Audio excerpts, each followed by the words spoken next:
आदरणीय अजितदादा पवार यांचं अत्यंत या अपघातामध्ये दुर्दैवी निधन झालं.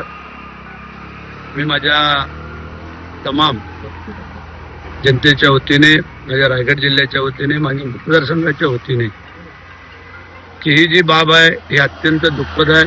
एक निर्भीड व्यक्तिमत्व आणि स्पष्ट वक्ता म्हणून ज्यांच्याकडे पाहिलं जायचं ते अजितदादा आज आपल्यातून निघून गेलेले आहेत.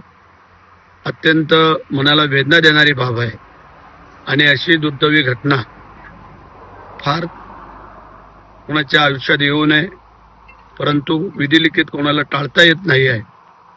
आणि आज अजितदादा गेले, मी त्यांना भावपूर्ण श्रद्धांजली अर्पण करतो. अपघातामध्ये राज्याचे उपमुख्यमंत्री, जसं माधवी तू सांगत होतीस की टीका टिप्पणी हा राजकारणाचा अविभाज्य भाग आहे, पण